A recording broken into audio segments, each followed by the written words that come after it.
Hello and welcome to WTF, where we help you transform food in your kitchen. I'm Janie. I'm Roman. And on this channel, we talk about unique ingredients, techniques, and show you new recipes for your kitchen. Today, we are covering a super interesting topic. We're going to experiment with how to dry age fish in your kitchen. Now, the reason why we're doing this episode is because we've done a bunch of episodes with these Umai bags, but traditionally we use them to dry age steak, roast, charcuterie, beef, pretty much, right? Yeah. And then people started emailing in and asking, hey, can I do fish in this? I've heard that dry aging fish is a thing. Can I do this in here? So I reached out to the manufacturer and I asked them that question, and they said, well, we haven't done the research, so we don't feel comfortable endorsing it, but people are doing it. Makes sense. So it was like kind of a wishy-washy answer. Right. So I said, Roman, why don't we do it and share with the people what we found? And we went ahead and did. Yeah, so, just full disclaimer, it is fish, so, when in doubt, throw it out, but here's what we did. Roman, do you want to talk about when we started talking about dry aging fish, what you found, what the process is, what did you see out there people are doing? Well, at first when I was looking at, dry aging fish, which I had never heard of before, I did my usual deep dive into it, went on the internet, did a bunch of Googling and whatnot. There were a lot of people dry aging tuna and whatnot and these big, huge fish. What I didn't find were people that were dry aging cuts of fish, all right? And so obviously you dry age a whole fish, you have that skin that's your cover, and that'll keep the meat nice from getting too dried out, and it's this protective layer. If you cut a piece of fish and you fillet it, you have the skin's exposed. Yep. And so I was like, can't find anybody that's doing it. Why don't we just go ahead and use Umai bag, which is its protective covering. Yeah. So, and the other thing that I think you showed me a couple of videos was generally it was hard to tell what happens when fish is dry aged. Like all you really get is someone doing then they're like, wow, this is really good. I'm like, what does really good mean in this case? Exactly. So we wanted to find out, exactly what it is and share that with you. So we took 3 different kinds of fish. We got salmon, we got tuna, we have halibut. What do we do with these fish? Now, so my favorite fish out of these fish is salmon. I love it. I think salmon has the most flavor. It's super fatty, great texture. So I was like, all right, that would be my first choice. Second choice, I think, was yours, the tuna. You wanted to do the tuna? Yeah. And then the third was, I just wanted to see what would happen with a fish that was high in water content. So when we were choosing our fish, we went that way. So we got super fatty. One of your favorites. I love tuna because tuna is very light, very delicate. And then halibut. I do like halibut a lot, but to me, I think it's kind of bland. Not a lot of people do. A lot of people I know really like it. I think it's kind of bland, and I know it has a lot of water. It's huge water content in it, as opposed to the other 2 fish. So I thought that these 3 fish would be the best for this experiment. All right. So we aged them each for 30 days, inside the fridge in an Umai bag. We started them all at the same time, pretty much. And so we're going to crack these open for you. So we already took these out, but we're going to look into them. I don't know why I said that so weird. We're going to look at them. We're going to smell them. We're going to taste them. Right. All right, let's get going because what do you want to start off with? I want to start off, let's start off with how they smell because that's one thing that the audience can't experience, so I want to kind of be able to share that information with them. So let's pull these up to us, and then we'll start with the halibut. You go first. So I don't have a super sensitive nose, so I don't think I am the best person to do this, but it smells it smells like fish. It smells like fish. Yeah. Not as much fish. I can smell, I know that salmon from the smell, but I'm not really getting a strong salmon smell to that. This one is very, very mild. Yeah, so I know some people are very sensitive to fishiness, Cole being one of them right here, and the salmon's very, very mild. Super mild, all right? Let me see here. Ooh, I actually like this aroma probably the best out of all 3 of them. I like that one too, actually. It's like it's very fragrant. Yep. And I will say, so these ones, when we first did them, and we cut into them, we had a piece of the salmon as sashimi. Yep. And I was just waiting to get sick. I was like, I'm going to get sick eating this. Fish in the fridge for 30 days, taken out and eaten raw. I was having a heart attack. Yep. Oh, I just put my hand on my mic, but yeah, it was terrifying, but I did not get sick. Nope. So that's how we knew that it was okay to Yep. do this episode. I mean, and when we were talking the other day, and we were talking about fish, and I love fish, as so do you. But one of the reasons why I don't eat as much fish as I should or want to is because if you buy a fish, it can't sit in your fridge more than 3 days at max, and then it starts going bad. And so to have these 3 fish in the fridge for 30 days, I was a little skeptical about it myself. Even though we've had great success with Umai Bag, doing meat, sausages, and whatnot. I mean, fish is a whole different animal. Yeah. And really, it's a whole different animal. Yes. And so I was a bit afraid, to say the least. All right, let's cut into them. So we're going to cut into them. We want to take a look at how they look once you cut past the pellicle, and then Roman's going to sear up some pieces so that we can kind of taste them side by side to see what exactly the flavor impact is of dry aging. All right, so let's go ahead and start. Let's do the salmon first. All right. All right. Now, it's got the pellicle. One thing I did notice about the fish as opposed to the beef is the pellicle's not as hard. You know, so I think that we could actually probably sear that off, that pellicle. Okay. And it'll probably give us a nice crisp Yeah, let's do it. crunch to it. All right, so let's. Yeah. And for the Umai bag, if you're new to it, what the Umai bag does is it allows moisture to escape as the fish, in this case, is dry aging, but it prevents bacteria from getting in. So that's really important, which means that each of these fish are now way drier than they would be otherwise under normal circumstances.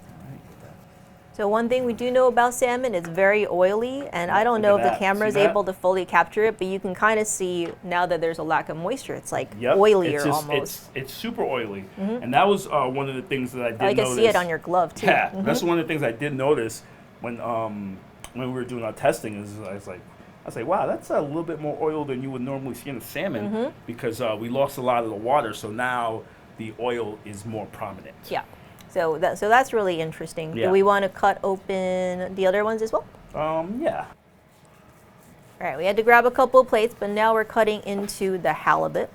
All right, try to get that skin off. Yeah. But I do like the texture. It has changed drastically from what halibut really feels like to me. I've worked with this fish a lot, and it's super meaty. Look at that. Yeah, I can see that it's a lot firmer than what I expect. Usually halibut is a big flaky fish, and you think of it as very soft, very spongy. Yep. And this one, I mean, I'm not going to start poking it with my bare hands, but it does feel, it looks a lot firmer. It's definitely a lot firmer. I've worked with halibut quite a bit, and it could be very floppy, and you can almost squeeze it, and the water will come right out of it. So that's pretty nice. Yeah. I actually like that a lot.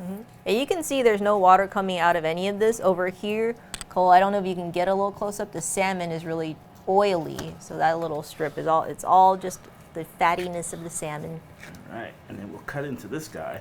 And this is also, I have to say, I remember cutting into this before, but this time I do feel like it feels a little more like the halibut. Okay, firmer. Like firmer. And I've also worked with tuna quite a bit, and this I actually do like this texture a lot also, to be honest with you.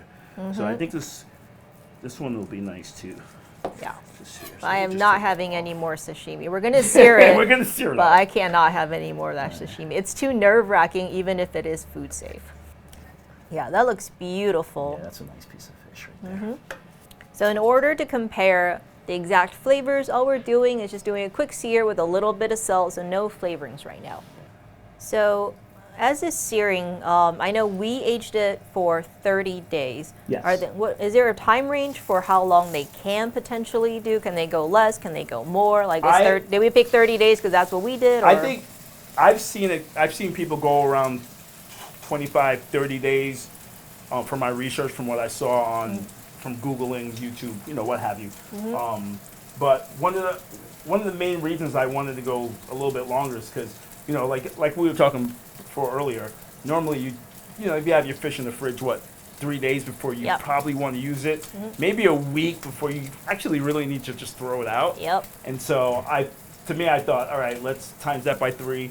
30 days, because then you have a true idea of like, is that Umai bag really working? You know what I mean? And so, Yeah, like, you times it by 10. Yeah, so I mean, if these guys didn't go bad after 30 days, then you know that that's doing exactly what it needs to do, and it's working as it would work for a steak or a roast or what have you. Yeah. All right, so that's basically how I went by figuring out about how much time we kind of wanted to devote to this. Yep. All right, so we have them all working nicely. You can hear the crackle. I love it. Nice aroma too. I was just about to say, I'm like, as Nice soon as you aroma. put it in, like this really like good smell came out. Yeah, I'm interested to see how the pellicle sears, because it's not as hard as like a roast or a prime or whatever. So you can actually eat it. You don't have to cut it off. That's the one thing about dry aging meat. You have to cut so much of it off. Yep. With the fish, you actually don't have to cut any of it off. So I think that's kind of good. So you're not really getting a lot of waste. What you're losing is a lot of water, but not a lot of the fish. Yeah, and even with a lot of water, I don't think they got that much smaller either. No, I don't think so either. I did weigh the halibut, and it did lose about 12 to 15% water. Okay. So for you guys that want to know that. Yeah. All right. So let's get that a turn. All right. That looks good. Yeah, so one of the things you kind of notice immediately is just how well all the surfaces are crisping up because of the loss of the excess water. Exactly. So usually there's no splattering, right? One of the problems with cooking fish. Yep. And this is all just cooking up beautifully. I think the salmon came up a lot easier because it is so fatty, and so there's has like its own really oil. nothing to really stick onto the pan. Like one of the things that halibut, I just remember cooking so much in the restaurant, and it's just like, and halibut's one of those fish that it's gone pretty quick if you don't cook it right. It gets dry super fast. That halibut I'm gonna pull. This halibut for me is one of those, like we were just saying. You go over that and it's done. It's finished. And Okay. That's getting to a point where I think I need to go ahead and take that off. All right, So we'll go ahead and we'll put that right there. cool. Should we taste it first or wait until the other ones are done? Ooh. Let's taste it. Actually. Yeah, let's eat it while it's hot. Let's do it. Let's eat it. All right. So one for you Thank you. and one for me. And then you go first. Okay, so you can kind of Look at see, super crispy. It's got.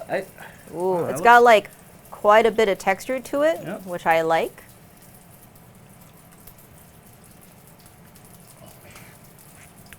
I do That's really That's- nice. Isn't it nice? That's really nice. It's there's so much stuff going on, and there's so many different like flavor notes going on right now. It's very complex. And that's it was like one of my gripes earlier. I was talking about halibut. I think it's so plain sometimes. It's usually when I'm composing a dish, it's everything around the halibut that makes it what it is. In this instance, the halibut is like in the forefront. Like this is really good. The flavor is very complex. Yeah. I'm trying to like identify what it is so I can say it, but it's like a little bit sweet. There's like this kind of that what I've now come to associate with aging meat with like a little bit of that metalliciness Yes. in the back of the throat, but it's a really good metalliciness. It just feels like the texture is super firm. I would say almost chicken-like. What did you say? You said it's like. It's almost like frog. You ever had frog legs? I mean, I have, but for people who haven't, I would say it's kind of like chicken. Yeah. Or if you ever had gator, like it's kind of has that gator. Okay. Just a little lighter because gator can be you cook gator too much, it can be rubbery. Yeah. But It like there's just that's amazing. That's really good. It's like usually when you eat halibut, the flavor of the fish, it comes and it goes. This one, it really lingers. So after each bite, it kind of just keeps giving different notes. Exactly. And it lasts. And I really like that. And I like that compared with the texture as well.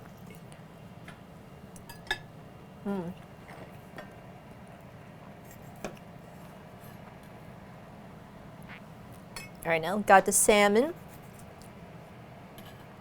So you can see the salmon is still pink on the inside. We definitely did not cook it all the way through. Nope. So yep. cheers to Here's to getting salmon.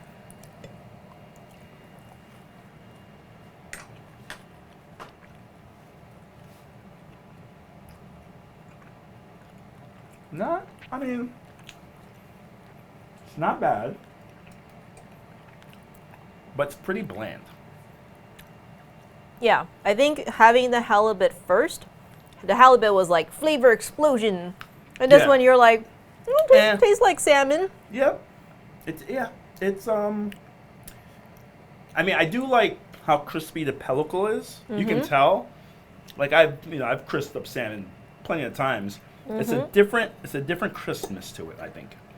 I think one thing I will say I do not like about the salmon is that after the bite is gone, what I get in my mouth is a coating of oil. The fat from the salmon lingers. Yep. It's like very pronounced now, and I would say I don't love that. No, yeah, I exactly. I feel like it's very. I feel like the metallic taste of it too, is very pronounced at the end.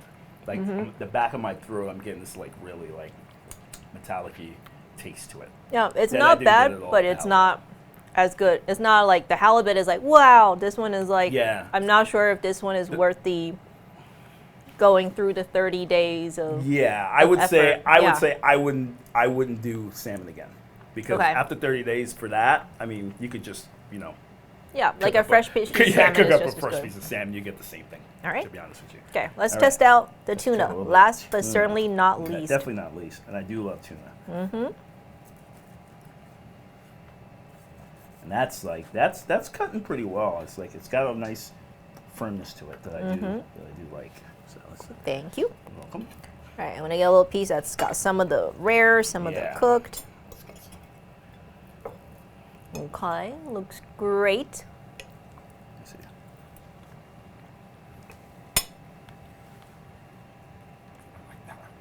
I like that.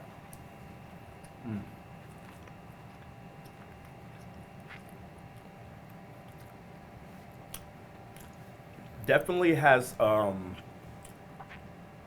more complex flavor than if you would just have fresh salmon. It's deeper. You mean tuna? Excuse me, if you would have tuna. It's got a, I don't think it's as much as the halibut. I think the halibut maybe a little more complex, but this definitely has like a lot of like umami notes to it. A lot of umami, kind of like had like a little second wave after I swallowed it. Yeah. And I really like the effect on the texture, especially the rarer part. Yep. It's like how you think tuna is, but it's firmer. It's hard to explain. Yeah, it's firmer. It's you know, if you have tuna, usually it's pretty rare when you sear it or mid-rare, however you like it. It's soft. But it's soft. It's super soft, supple. This is almost, I don't want to say steaky, because that's not where we're going with that, but the process, it has a meatiness to it. Yes, but it's not meaty. Yeah, it's like right in between. So I think it's like, if you had this piece, you would be like, oh, it's like there's something special about the tuna, but you wouldn't really know what it is. Exactly. But the flavors are great. It tastes fantastic. Yep. The halibut and the tuna for me are winners. Definitely, I would go halibut first.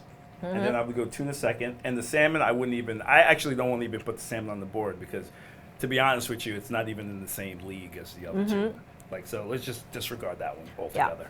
I think the big takeaway here for us and for you, if you're thinking about trying this at home, is that not all fish are equal. It's not like I'm doing beef. Like, whether it's a steak or a roast, you're getting a similar, pretty much a similar result. Yeah, but in this case, each of the fish has their unique, distinct flavors, like textures, like how they reacted to the cooking. So if you want to try it and you want to do a fish that we haven't already done, let us know how that goes, because now I'm super curious. Yeah, I am too. So I think we both really enjoyed experimenting with dry aging fish in the kitchen. If you like what you saw today, remember to subscribe, like, and also hit the notification button so you can see when we dry age chicken next. And also, we love this halibut so much that Roman developed a fantastic fish and chip recipe with koji flour that we want to share with you, and that's going to be a separate little video coming out very shortly, so definitely also stick around for that as well. So until next week, from here in the Modernist Pantry Test Kitchen, I'm Janie. I'm Roman.